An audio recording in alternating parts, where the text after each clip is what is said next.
Boa noite, gente. Então vamos lá, a gente vai conversar sobre depressão, né? Então é um tema super sério, pouco debatido, né? Aliás, hoje a gente está falando mais e entendendo melhor do que se trata a depressão. É, é, o conhecimento, né, está alcançando muitas pessoas já estão tendo a consciência e entendendo que a depressão não é frescura, não é bobagem, que a gente precisa levar a sério, é um transtorno de humor, né, é uma doença. Mas pouco se fala sobre prevenção, né? Então a gente não fala muito sobre prevenção. Vocês já repararam? A gente fala muito sobre suicídio, né? Existe a campanha do suicídio, existe uma campanha da depressão e vários outros transtornos também, mas não se fala muito, nem tem políticas públicas a respeito de prevenção, como prevenir, como é que a gente pode trabalhar com jovens e crianças, né? No caso aqui que a gente fala de crianças, como que a gente pode prevenir também a depressão, seja infantil também, no quadro da infância, a depressão infantil, como também a depressão na adolescência e fase adulta. Eu separei 8 dicas, né? Eu antes estava pensando quais seriam as dicas como profissional, né, da área eu poderia dar para a gente realmente trabalhar de forma prática com as crianças. Que vocês saiam daqui da live com essas dicas é, anotadas e colocando em prática. E eu vou, né, depois compartilhar com vocês essas 8 dicas, tá? Então, a depressão, ela é multifatorial, ou seja, só um minutinho, gente. Só para pronto. A depressão, ela é multifatorial. Ou seja, ela tem vários fatores. Então, ela tem fatores genéticos e fatores ambientais para que ela se desenvolva, tá? Então, a gente sabe que a depressão, como também outros transtornos, como transtorno de ansiedade, bipolar, esquizofrenia e vários outros transtornos, né? Tanto transtornos psicóticos quanto transtorno de humor ou transtorno de personalidade, eles também têm uma carga genética. E a depressão é um tipo de transtorno de humor. E também tem uma forte hereditariedade. Então, pessoas que têm na família algum parente que tenha depressão têm uma maior predisposição a desenvolver essa depressão. Mas mesmo aquelas pessoas que não têm nenhum histórico na família também podem desenvolver a depressão, inclusive até na terceira idade. Às vezes tem pessoas que não desenvolveram durante a vida inteira, né? Assim, na infância, nem na adolescência, nem na fase adulta, mas na terceira idade ela pode desenvolver um quadro de depressão. Então, todo mundo está vulnerável a desenvolver. Mas a gente sabe que os fatores ambientais, eles são gatilhos para que essa depressão ela surja, tá? Então, a gente precisa ter muita atenção nesses gatilhos no ambiente em que nós estamos inseridos, de forma geral, tanto a criança quanto um adolescente ou um adulto, independente da idade. Então, os gatilhos é que a gente vai prestar atenção. Se é um ambiente que eu estou está sendo adoecedor, se nas minhas relações eu não estou conseguindo me relacionar de forma saudável, isso também pode propiciar a desenvolver, né? Pode desenvolver uma depressão. Então a gente já entende agora, né? Para a gente compreender e adentrar mais o tema da depressão e a prevenção, que existem fatores genéticos e esses fatores ambientais. E eu queria trazer dados importantes para vocês, que é curioso, triste, mas que de alguma forma serve de alerta, é que 6% da população brasileira é adoecida, né? Estão num quadro depressivo. E que o Brasil é um dos países, é o país mais depressivo da América Latina. Então, gente, a gente está em primeiro lugar de índices de depressão da América Latina. Isso é um índice muito, muito, muito alto.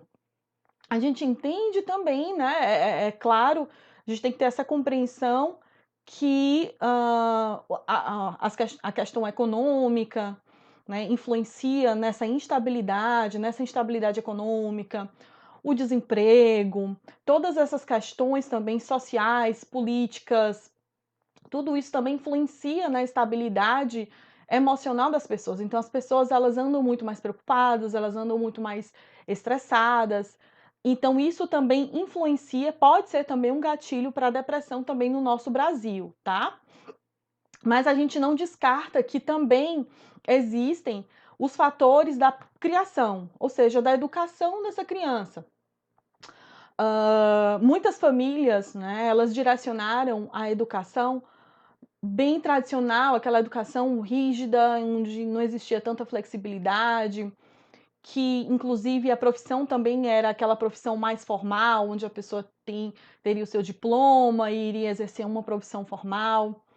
E dentro do nosso contexto que a gente vive, um diploma ou somente uma formação não vai determinar se essa pessoa ela vai ser, né, ela vai ter um emprego, ou ela vai conseguir pagar suas contas, ou ela vai conseguir trabalhar. Então, o que acontece é que muitas dessas pessoas que foram criadas em ambientes muito rígidos, onde não existia muita flexibilidade, onde não se pensava fora da caixa, não havia o estímulo da criatividade, muitas pessoas hoje se encontram amarradas, né?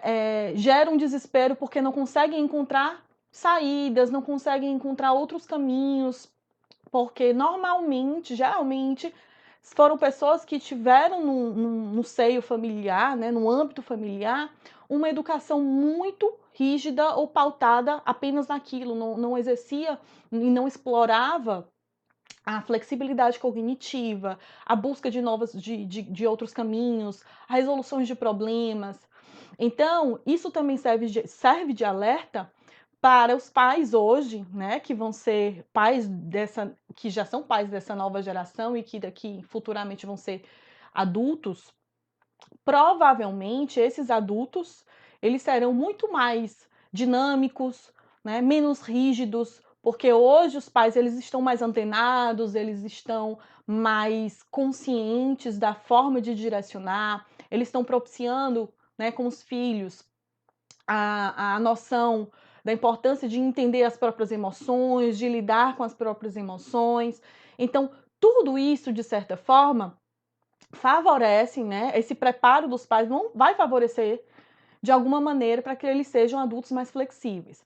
Mas claro que nem todos os pais, eu digo a grande maioria, pelo que eu percebo aqui, né, são pais e mães que estão tendo essa noção, né, estão procurando entender, estudando qual o melhor caminho para os filhos, porque está percebendo o adoecimento da nossa sociedade. Então, os pais estão muito mais em alerta, estão percebendo os índices de suicídio e depressão em adolescentes. Então, os pais estão um pouco assustados e também por isso, de certa forma, eles estão procurando entender melhor sobre educação, né? E se questionando: será que na educação antiga eu reproduzir é o suficiente? Eu reproduzi as mesmas coisas que eu aprendi com os meus pais, é o suficiente para hoje? A gente sabe que não, né? A gente sabe que não é o suficiente e que a gente precisa explorar outras áreas, tá? Pois bem, eu estava falando também sobre os gatilhos ambientais lá no início. Então, eu vou pontuar aqui 4 gatilhos ambientais que eu considero importantes e os mais comuns, né, a desenvolver a depressão infantil. O primeiro deles é um ambiente estressor. Então, crianças que elas são ou estão, né, em ambientes muito estressores, ambientes que existe muito conflito, né, onde essa criança ela é punida a qualquer custo, ou ela apanha muito, ou ela leva muitos gritos, ela vive na base de medo, então o cortisol, que é o hormônio do estresse, a todo tempo liberado nas correntes sanguíneas dessa criança, essa criança ela pode ser esse meio, esse ambiente ser um gatilho a desenvolver tanto a depressão infantil, que também pode se iniciar na infância, que ainda é um agravante, porque quanto mais cedo a depressão ela surge, ela tende a ser mais grave no futuro, né? Porque ela é como se ela ficasse mais enraizada nesse sujeito, ela, ela, se, ela toma mais força, ela tem mais intensidade e força.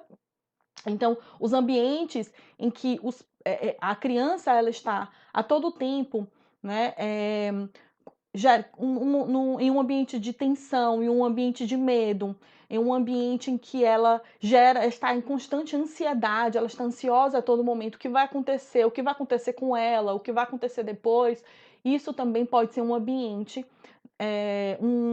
um fator, né, de gatilho para desenvolver a depressão.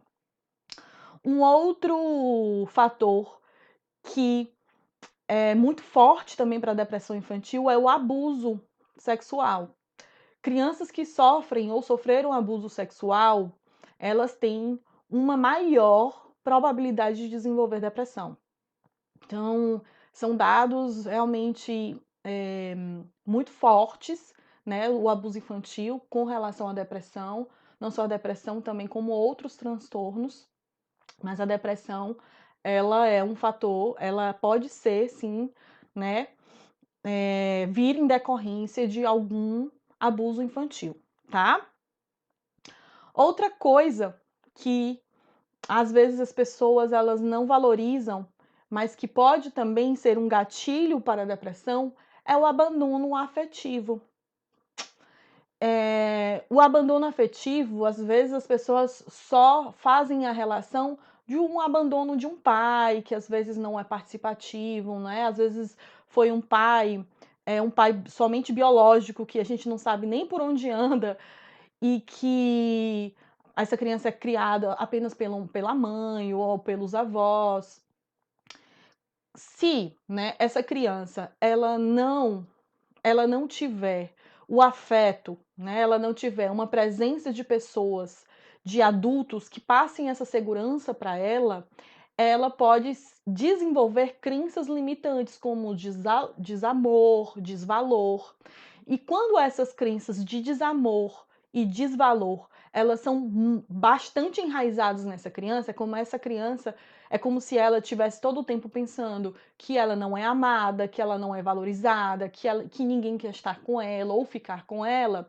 Se essa crença ela ganha força para essa criança, e aí são os efeitos de um abandono afetivo, isso pode também ser um fator forte para desenvolver a depressão, tá? Então, o abandono afetivo ela também é um fator perigoso, que às vezes as pessoas acham que é bobagem, frescura, né? Isso não vai afetar a criança e traz prejuízo sim. E às vezes o abandono afetivo é a negligência mesmo dos pais, né? Crianças que vivem de casa em casa, não tem um lar saudável. A criança às vezes está morando com a avó, depois mora com a mãe, depois mora com o pai, né? Às vezes é uma criança que mora com a mãe, mas a mãe ela não dá atenção, ela não dá carinho, ela não escuta, ela não dá amor.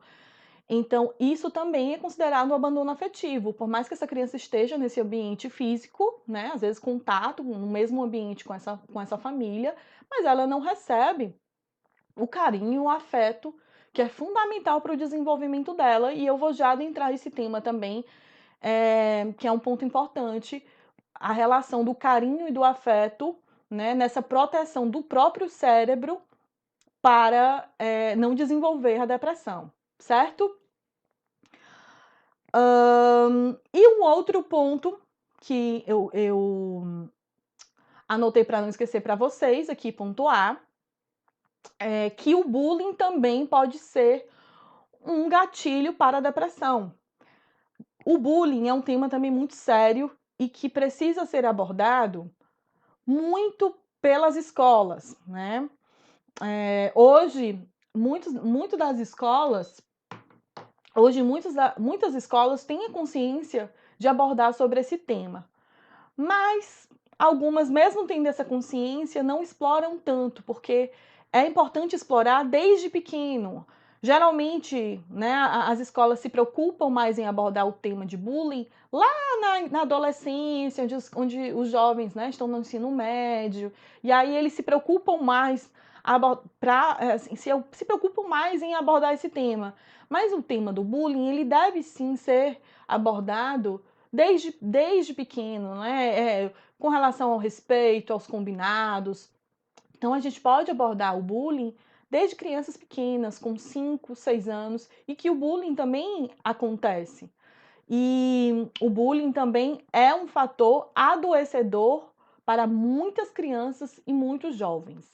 Tá? Então, é algo que a gente precisa pensar, tanto de trabalhar com a criança em casa e explicar para a criança, né, e conversar com a criança sobre esse tema, sobre situações em que ela tenha relatado que ela está se sentindo excluída, que ela está com uma sensação de rejeição, e você trabalhar e conversar com a criança sobre isso, né? Conversar com um profissional, seja o professor que esteja acompanhando com essa criança, e propiciar, de alguma forma, a ela meios para que ela consiga lidar, né, com esse problema, e que a escola também tome uma posição assertiva diante a essa questão. Então o bullying, né? A gente trabalha com vários profissionais, não dá para trabalhar só com um, mas trabalhar com vários. E é um tema também que a gente precisa abordar, porque também previne muito o adoecimento, a depressão, a ansiedade. Eu pego crianças que elas às vezes desenvolvem a depressão infantil, né? Mas às vezes crianças que estão muito ansiosas por conta do bullying. Então elas geram uma ansiedade, uma tensão para ir para a escola assim, não se torna mais um lugar prazeroso, se torna um lugar aversivo, negativo, e isso também em doses altas, né? Esse estresse constante e intenso na criança também pode trazer muitos prejuízos. Bom, gente, então assim, eu separei esses quatro gatilhos ambientais, e também tem outros gatilhos ambientais que podem desencadear a depressão. Esses são alguns que eu acho relevante pontuar para vocês, porque são os principais que eu vejo na minha prática, né, no meu dia a dia. É o que eu vejo de mais evidente no mundo infantil, né? Dentro do sofrimento psíquico das crianças, esses são os principais gatilhos, tá? Vamos lá. E vamos para as dicas, né? Porque senão não vai dar tempo, porque eu separei 8 dicas para a gente trabalhar a prevenção com relação à depressão. Bom, gente, só para pontuar assim de uma forma que deixe claro que, por mais que, né, vocês façam, coloquem em prática todas essas dicas, vocês já bem sabem, que eu já falei no início, que a depressão ela também tem um fator genético. Então, não tem como a gente ter a certeza absoluta de que uma criança, por mais que ela esteja em um ambiente saudável, né, que você tenha propiciado para ela amor, carinho, tenha ensinado, né, a importância das emoções e lidar com as emoções, 100% garantia de que essa criança não vai desenvolver depressão, você nunca vai ter, por conta dos aspectos genéticos. Mas o ambiente, né, onde essa criança se encontra, ela tem uma força enorme de prevenção, mas é uma força bastante assim forte mesmo para a gente prevenir que essa doença ela surja na criança ou no adolescente ou até lá na fase adulta. Por isso mesmo que a gente tem que ficar atento ao nosso ambiente, a forma como a gente se comunica com a criança, a forma como a gente educa, a forma como a gente encara a vida, porque também a forma como a gente encara a vida, se a gente leva a vida de uma forma muito pesada, como se fosse um fardo, a criança ela também aprende por modelagem, então ela vai enxergar o mundo também da mesma forma, pela mesma lente, né? Da mesma forma que você enxerga. Então a gente tem que prestar sempre atenção da forma do ambiente que essa criança se encontra, e também como nós, né? Como que a gente lida com o mundo, com as relações, como que a gente lida com os conflitos, com os problemas, porque as crianças elas aprendem muito por modelagem e pelos exemplos que elas têm em casa, tá? Então a primeira dica que eu trago para vocês é a escuta, que é uma ferramenta, uma estratégia mágica, que as pessoas elas não dão tanta importância. A escuta, ela é muito, muito importante. Quando a gente exercita essa habilidade de escuta com as crianças, a gente também desenvolve na gente, né, habilidades também de paciência, de tolerância, de entender o lugar do outro. E principalmente a gente dá a possibilidade das crianças expressarem o que elas estão sentindo, né? O que elas desejam falar, como que elas vão resolver aquela questão. Então a escuta requer e exerce tanto nós, na gente como adulto, quanto na criança, essa possibilidade da gente se expressar, da gente exercitar a nossa habilidade de entender o que, que essa criança está nos comunicando e também dar a possibilidade dessa criança falar, expressar o que, que ela está sentindo, para que a gente consiga, de forma assertiva, direcionar.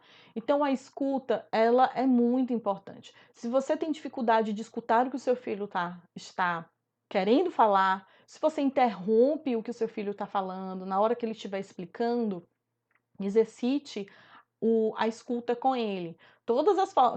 Em todo momento que o seu filho estiver se expressando, por mais que aquilo não faça o menor sentido, por mais que aquilo que ele esteja argumentando não é justo, deixa ele falar e depois você pontua o que você precisa pontuar e que você acha relevante para a construção dele como sujeito, para que você passe alguma mensagem de valor, para que ele entenda aquilo que aconteceu e faça de forma diferente numa próxima vez, mas escute, né? Escute mesmo sabendo que aquilo talvez seja um absurdo ou que aquilo, às vezes a criança ela está mentindo e você sabe que ela está mentindo, deixa ela concluir a fala dela e aí depois você pontua. E isso ensina, inclusive, a respeitar a fala do outro, porque quando você dá a, a, o espaço para a criança se expressar, você também tem direito de se expressar. Então, se ela te interrompe, você pode argumentar: filho, você já falou, agora é a minha vez. Então, você ensina também o respeito diante, né? O que o outro está falando, você respeitar o espaço do outro, a fala do outro. Então, isso também é uma mensagem de valor. Então, escutem mais, ouça o que o seu filho tem a falar para você. Tenha paciência, respirem fundo e escutem, exercitem essa habilidade que é uma habilidade mágica. Um segundo ponto importante, que é um ponto que eu sempre falo aqui, é batido, é repetitivo, pode até ser, mas isso é fundamental e a gente não tem como tirar isso da lista, que é ensinar a importância das emoções e como lidar, como gerenciar essas emoções. Tá? O adoecimento psíquico, a depressão a gente, o nosso tema é depressão, mas eu falo não só da depressão, mas como a ansiedade, né, e outros transtornos, está muito relacionada à falta de inteligência emocional. Então, essa falta de habilidade de lidar e gerenciar as próprias emoções, né, a habilidade de buscar soluções para os problemas, sair, pensar fora da caixa, buscar alternativas, ser resiliente, né? Passou por um problema, eu consigo lidar com esse problema de forma inteligente, com sabedoria. Eu passei por uma situação que eu me sinto triste, ao invés de eu ruminar, né, essa emoção, eu aprendo, vou lidar com essa emoção de tristeza de forma inteligente também, aprendendo, vendo o que, que eu posso fazer diferente na próxima vez, né? Então, saber lidar com as emoções, gerenciar, ter inteligência emocional, a gente ensina e deve ensinar desde pequeno. E isso previne também o adoecimento psíquico. A primeira coisa que a gente identifica na depressão é a falta de inteligência emocional. Por quê? Porque tudo né, claro que existem componentes químicos no nosso cérebro, da depressão mesmo, né, que ocorre, mas a falta de inteligência emocional, ela já estava ali enraizada desde cedo. Então a inteligência emocional é como se fosse um remédio de prevenção. Quanto mais a pessoa tem habilidades, né, emocionais de lidar com os conflitos, de lidar com as adversidades, entender o que está acontecendo dentro delas, mais probabilidade que ela tem de ser uma pessoa, um sujeito sadio emocionalmente, seja uma pessoa equilibrada, que seja uma pessoa que saiba lidar com as dificuldades, que saiba lidar com uma crise econômica no nosso Brasil, que saiba lidar com as injustiças que acontecem, saibam lidar com um desemprego no momento que essa pessoa foi despedida, ao invés de ela entrar no desespero, ela vai conseguir pensar, racionalizar e não se entregar à emoção. Então, a inteligência emocional, que foi aquilo que eu falei lá no início, é que que é a geração de hoje, que aquela educação antiga apenas está naquela caixinha, naquela coisinha de faça assim, faça assado, estava muito engessado. Hoje, nada funciona engessado, a gente precisa flexibilizar. Então, por isso que hoje muitas pessoas, tanto adultos quanto jovens, estão tão adoecidos, porque hoje a gente precisa ir além, a gente não pode ficar dentro da caixinha e ser rígido. E essa flexibilidade que a gente vai desenvolvendo, a gente pode estimular desde cedo e isso previne o adoecimento. Não insista em fazer a criança ruminar sentimentos negativos. É uma outra coisa que os pais erram muito. É fazer a criança ruminar aquele sentimento ruim.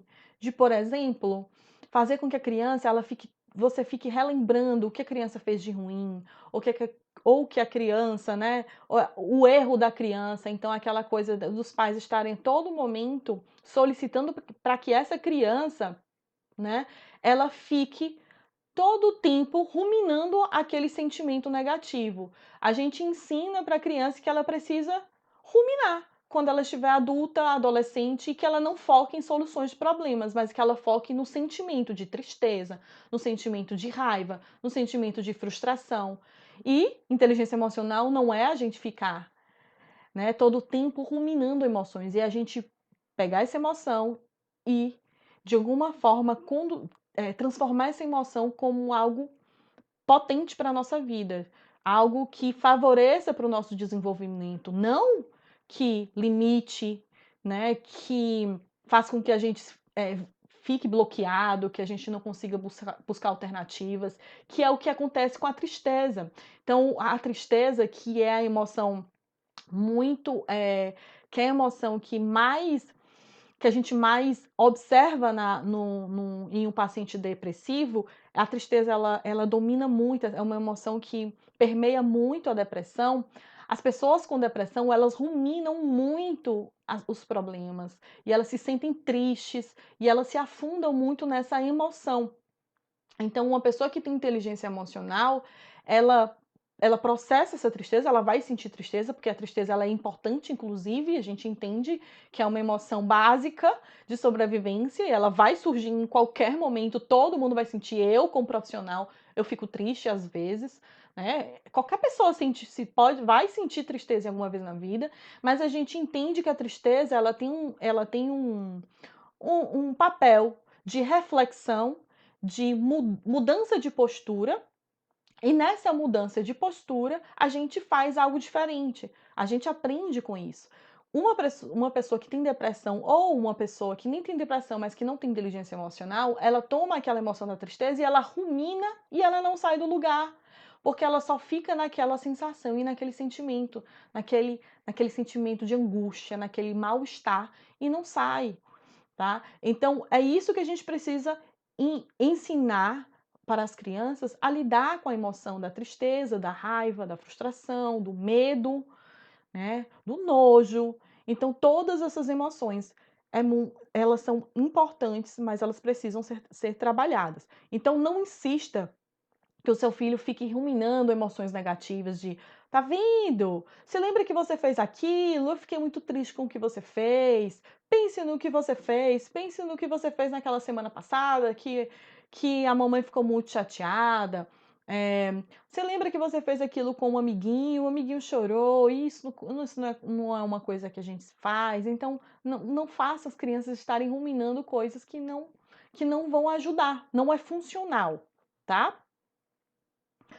Hã, outra dica, né, que é muito importante, tenham presença com os filhos de vocês, tenham presença com as crianças, que eu digo presença, é presença física, de contato, de diálogo, uma presença afetiva de verdade. Às vezes as mães e os pais, eles estão ali só de corpo presente, mas não estão de alma, não estão de coração, não estão prestando atenção no que a criança ela está comunicando. Às vezes os pais, eles estão vidrados no celular, então a criança está ali se comunicando, querendo falar alguma coisa, querendo sua atenção e você: "Só um minuto filha, mamãe depois fala", e fica no celular, perde a noção de tempo, e aquela criança ela está pedindo uma atenção. Então tenham presença, né, tenham momentos, reserve, se você puder, claro, momentos reservados no dia para estar com seu filho, para brincar um pouco, né, para propiciar um vínculo com a criança, de comunicação, de mostrar para ela, através daquele comportamento que você está tendo com ela, de que você está ali presente. Então, é muito importante as pessoas valorizarem esse contato e esse momento com as crianças.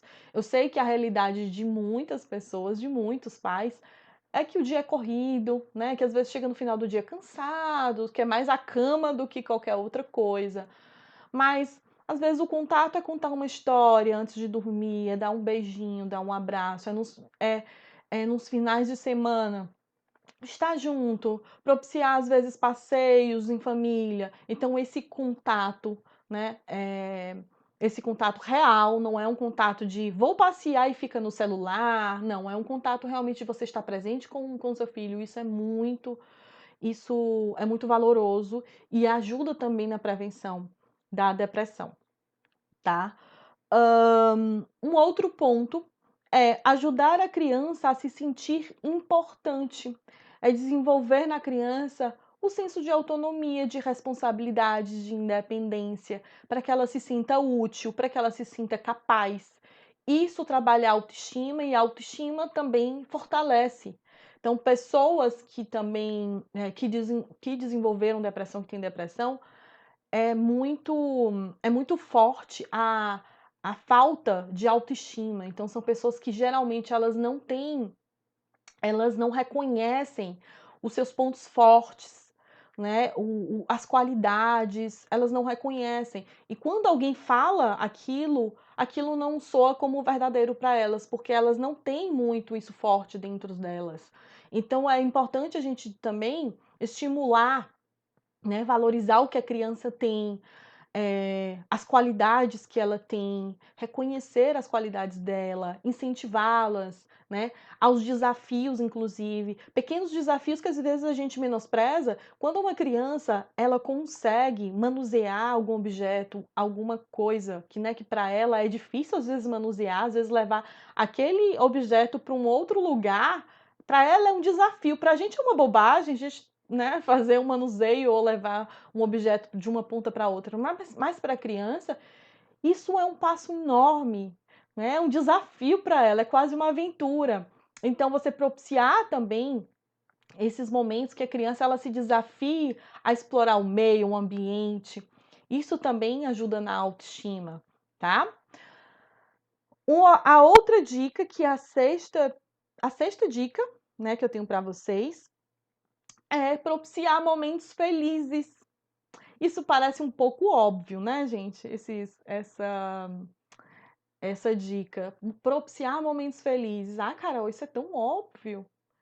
É um óbvio, mas que às vezes as pessoas elas não propiciam.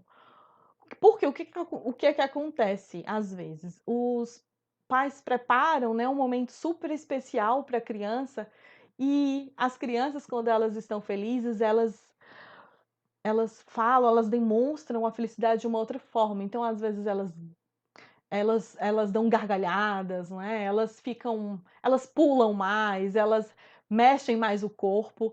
E aí tem pais que eles vão tolindo e vão cortando as asinhas das crianças. Filho, não pula, não faz assim. Não, ri mais baixo. Não, fala mais assim. E a criança naquele momento ela tá tão feliz que ela tá expressando através, né, do corpo, né, através da fala, e os pais vão, né, querendo todo o tempo limitar a expressão de felicidade e alegria dessa criança. Então, gente, vamos prestar atenção. Claro, tudo dentro do limite, né? Se aquela expressão de felicidade está atrapalhando realmente, desrespeitando outras pessoas, e a gente pode falar com um jeitinho para a criança, ô filha, eu sei que você está feliz, mas ó, olha aqui, eu acho que a gente está atrapalhando aqui essa mesa, ou então a gente está atrapalhando, né, aqui, então vamos ficar mais aqui no cantinho e não ficar brigando, né, cobrando que a criança ela haja ou ela tenha um comportamento adultizado, né, um comportamento maduro. A criança ela expressa a felicidade de uma outra forma, tá? É bem diferente da forma como a gente expressa. Então, propicie momentos felizes em que a criança ela consiga externalizar a felicidade dela, que ela possa gargalhar, que ela possa rir. No dia a dia, inclusive, na rotina, você pode propiciar momentos felizes. A rotina não precisa ser chata. A rotina ela se torna chata quando a gente se torna realmente essa rotina chata, mas ela não precisa ser chata. Ela pode ser alegre, ela pode ser leve, ela pode ser engraçada. Então, você pode fazer dessa rotina uma rotina num momento alegre, de dar gargalhadas. Alguns dias, eu não lembro, recente, eu vi um story de uma colega, até psicóloga, que eu não sei se ela tá aqui, a Jenny, e ela fez um vídeo que eu achei tão bonitinho, o filhinho dela, acredito que tem 1 ano e pouco. E ela estava lavando o narizinho dele com soro. E ela filmou como esse momento, né? E ela fazia palhaçada com ele, e ele ria. E aí ela lavava, né, o narizinho dele com sorinho e fazia uma outra palhaçada e ele gargalhava. Então ela transformou, o que foi que ela fez? Ela transformou aquele momento da rotina que às vezes a criança, né, tem algumas crianças que podem geram uma aversão àquele momento de lavar o nariz, em um momento engraçado, que ela fez palhaçada, e ele dava tantas gargalhadas, que ele virava o pescoço de gargalhar. Então a gente pode também propiciar momentos felizes no nosso dia a dia, não necessariamente passeando, mas também na nossa rotina. Então propicie momentos felizes, que também a criança ela vai levar essas memórias para a vida inteira. Procure diminuir as brigas dentro de casa. Tem alguns casais que brigam muito em casa, tá? Não é que os pais nunca vão brigar ou não podem brigar na frente dos filhos ou discordar ou ter algum momento de exaltação, né? Vocês já perceberam que toda vez que eu tô na live eu começo a ter crise alérgica? É a rinite que vive, é meu melhor amigo. Gente, desculpa. Então, eu estava falando sobre procurar diminuir as brigas, né? As brigas no ambiente familiar. Então, tem casais que brigam muito, discutem muito, e são brigas calorosas, brigas de ofensas, que se exaltam. Então, isso gera também estresse para a criança. Não se torna um ambiente também estressor, né? Um ambiente aversivo para a criança. A Valene, obrigada. Saúde, obrigada. Então, se você, né, está com o seu parceiro e você briga muito, né, se vocês tiverem alguma coisa para conversar, enfim, para pontuar, tentem fazer em lugares reservados, procurar utilizar um tom de voz, né, em que não passe um tom de agressividade, porque as crianças elas absorvem essa agressividade também dos pais. Então isso é muito, realmente pode gerar traumas, né, para a criança e pode desenvolver também a depressão. Então, se a gente também pega, quando a gente faz a anamnese, muito dessas pessoas que têm depressão, a gente vai pegando uma história de vida, em muitos dos casos existem lares que são disfuncionais, então existem muitos conflitos, muitas brigas, às vezes a violência doméstica envolvida.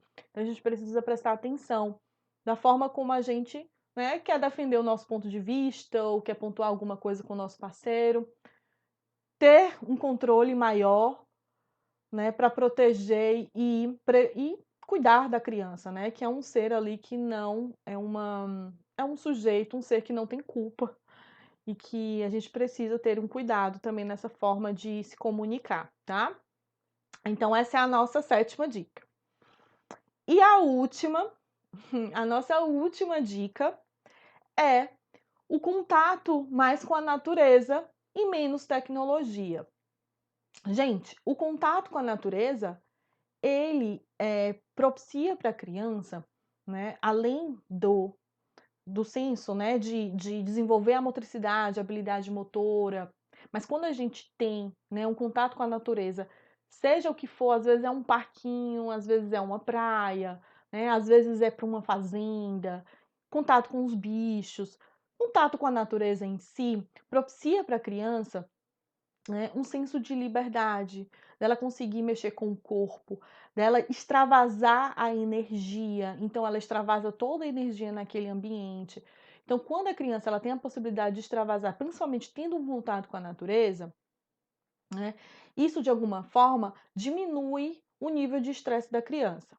Quando a criança ela está muito tempo em tecnologia, muito tempo em tablet, muito tempo em celular, muito tempo em televisão, a criança ela fica todo o tempo sendo bombardeada de informação, de conteúdo, de imagens, né, de sons. Ela fica ali numa posição passiva, ela não mexe com o corpo dela, não gasta a energia dela. Também a criança ela também pode ficar viciada em tecnologia, então a criança que ela vai ser muito mais difícil você conseguir para que ela vá para outros ambientes externos, né, brincar, se desenvolver. Então, a gente precisa ter um equilíbrio nesses momentos e propiciar mais experiências de contato com a natureza, né, de um parquinho, de você ir para uma praia, se sua cidade tiver praia, ter contato com grama, com terra, brincar mesmo com a natureza, com animais. Então, esse contato também propicia para a criança a diminuição do estresse, diminui a ansiedade. A criança, ela de alguma forma, ela vai estar ali brincando e se desenvolvendo, tá? De forma mais livre, menos menos rígida, que às vezes os brinquedos, eles são, claro, a criança, o brincar também é uma forma de diminuir a ansiedade, mas quando a criança brinca de forma livre, isso propicia muito mais ganhos. Então, tenha mais momentos com as crianças em ambientes externos, em ambientes, né, onde tenham contato com a natureza. Então, essa é a 8ª dica, diminuir, né, a tecnologia e o contato com a natureza. Ah, e uma outra coisa que eu queria fechar, não é uma dica, mas que é alguma coisa, se torna uma dica, mas é algo que é complementar, né, para vocês, para a gente fechar essa live, é que o melhor remédio para depressão é o carinho, né? Crianças que elas têm afeto, que elas têm carinho, que elas realmente têm um lar seguro, elas dificilmente vão adoecer. Dificilmente vão adoecer. Então, a gente precisa ter atenção muito se a gente está dando carinho às crianças, se a gente está escutando, se a gente está amando mesmo de verdade. Porque amar é muito amplo, né? Eu amo, mas o que que falta também para eu demonstrar esse meu amor? Às vezes falta mais contato, às vezes falta mais diálogo. Então, a gente precisa ter mais carinho com as crianças, mais paciência, mais tolerância.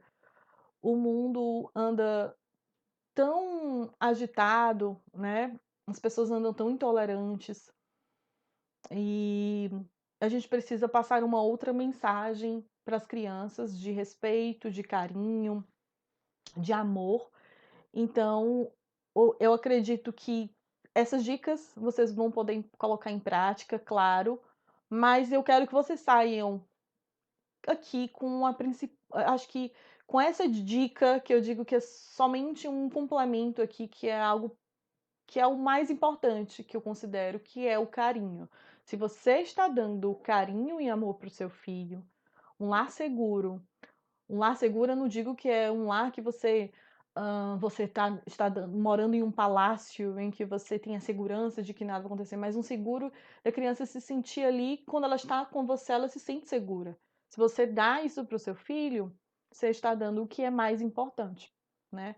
E o que mais previne a depressão, tá certo? Eu vou ficar por aqui. Eu estava até olhando as mensagens, foram muitas mensagens de vocês, não é? Eu vi a Paty, que é uma fofa, é uma das minhas alunas, muito querida, maravilhosa, participando. Muita gente legal, bacana, que eu adoro, que eu acompanho, que me manda muita mensagem, eu fico muito feliz. Todas as quartas a gente tem a nossa live, o nosso encontro. Próxima quarta-feira a gente se encontra novamente no mesmo bate-local, no mesmo bate-horário. E eu fico por aqui. Espero ter contribuído. O tempo passa. Eu sempre estabeleço 45 minutos, mas eu sempre chego quase 1 hora de live. Então, eu gosto muito de estar aqui com vocês. Toda quarta-feira eu fico animada e ansiosa para esse encontro. Ai, que bom, Paty, eu fico feliz. Fico feliz que você esteja aqui, você é muito querida.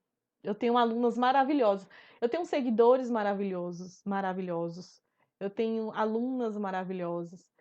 Eu acredito que a gente, até na tecnologia, a nossa sintonia, ela vai atraindo, né? A gente atrai também. A gente também, eu acho que a nossa energia, a gente vai de alguma forma atraindo pessoas. E eu tenho pessoas maravilhosas. Tem pessoas que eu nunca tive contato mesmo, assim. Minhas alunas, então, né? Muitos estados diferentes, tem pessoas de outros países, mas é como se eu conhecesse há tanto tempo, porque são tão queridas, são tão carinhosas, e os meus seguidores também, parece que eu conheço, assim, há décadas, porque são tão maravilhosos e eu fico tão feliz em estar trabalhando nisso, né, no que eu sempre quis, que eu sempre sonhei. É o meu propósito, né? Espero contribuir. Se todo mundo fizer a sua parte, eu acho que a gente pode mudar para melhor, né? Então, eu vou ficar por aqui. Boa noite. Boa noite. E até a próxima quarta-feira. E aí depois eu divulgo o tema da próxima quarta para vocês, tá certo? Um grande beijo e tchau, tchau.